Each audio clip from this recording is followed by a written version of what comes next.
Okay, please welcome our production designer honorees, Katie, Spencer, and Sarah Greenwood from Barbie.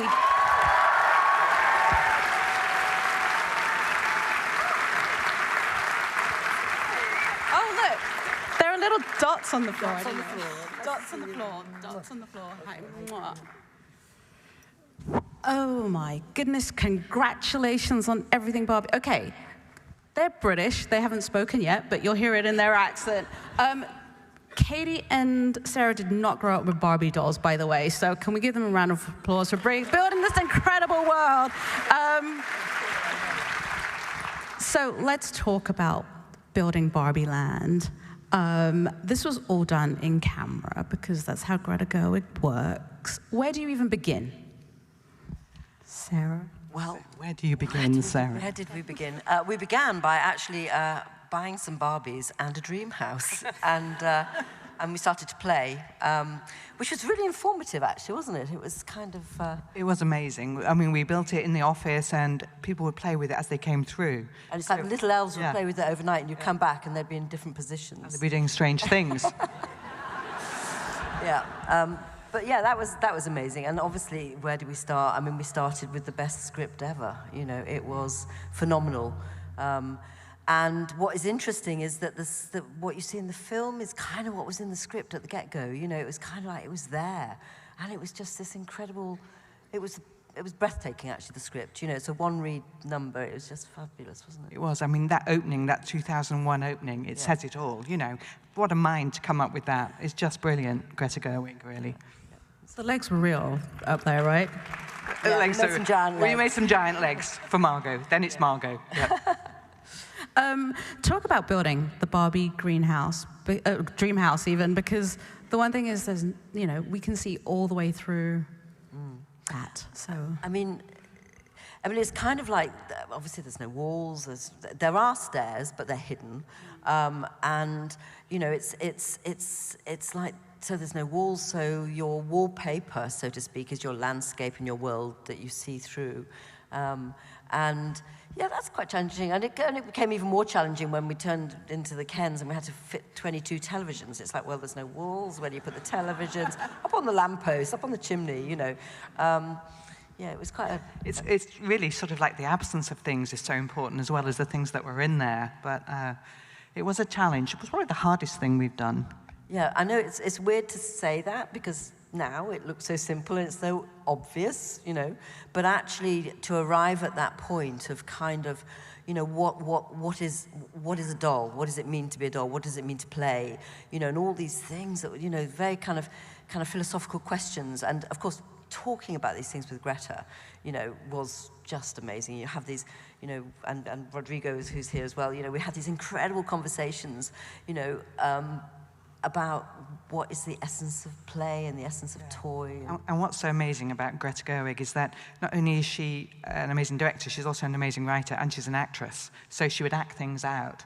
And it was funny, actually. So, absolutely brilliant. So, you know, we'd get to, you know, we'd have these kind of weekly or Zooms and things, a couple of hours, and you got to a point where if you asked a question that maybe she didn't quite have the answer, so she'd start playing and acting, and you'd be laughing so much you'd completely forget what your question was, and she'd completely kind of go, nothing to see here, you know, because, you know, we're all on a journey of trying to figure out exactly how to represent, you know, this amazing doll. Yeah. Talk about the scale of the world, because, and getting that right between the doll look of Margot as Barbie and the houses, the cars. I mean, again, you know, it seems so kind of retrospectively obvious, right? It's one thing I do remember about dolls, and particularly Barbie, was that they don't fit. You try and put the doll in the car, and it's like the legs just don't fit, you know, which was a clue into, you know, and then when we were playing literally in the office with the doll, and you put her hand over her head, and she can touch the ceiling, and it's like, well, that's kind of not right.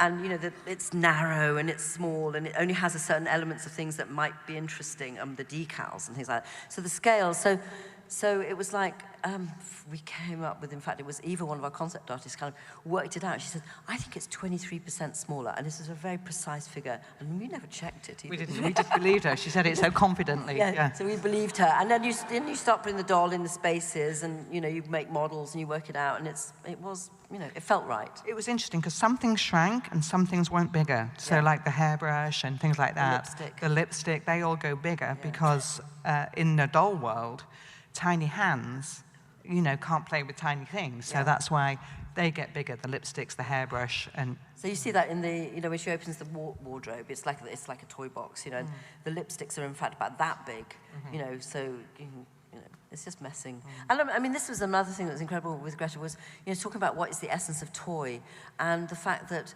if we see things a number of times, that you just accept and believe that she is a doll and that this is a toy and that, so there's these things, and it becomes like this kind of Brechtian thing of you just believe it and you kind of then, and it was interesting because it wasn't until I watched the finished film and there's this amazing, right at the end when she's sitting on the floor and she's having just the worst time ever and she's sitting there and she falls over like a doll would fall over, she's just bang, like that.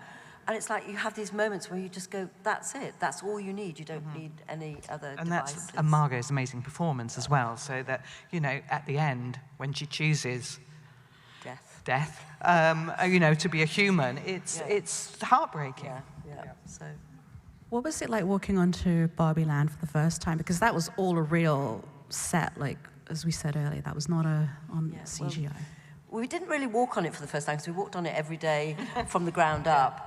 But actually what was brilliant was, when Greta kind of saw it and, with amazing lighting and it kind of came to life. The set doesn't live until the actors are in it. And, and then when they came on and just the reaction of everybody, and it was like, it was just the joy of the toy, it was just like... It was the joy of the toy and it made you happy, made us happy anyway. How many shades of pink did you have to go through to find the right pink?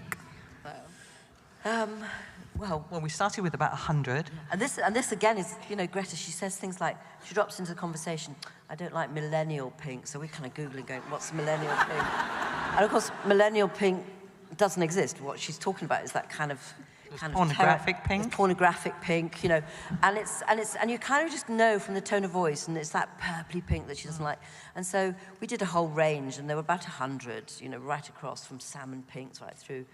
And then you just get to this pure sweet spot that is the perfect pink. And, we knew it. As soon as we found it, we knew it. But what we didn't think to do was to check that there was enough pink paint to do it. So, we're right in the middle of pre-production, and suddenly there's rumours flying around, and Katie said, someone have you actually told Sarah? Has anybody told Sarah yet? We haven't got any pink paint. So, yeah.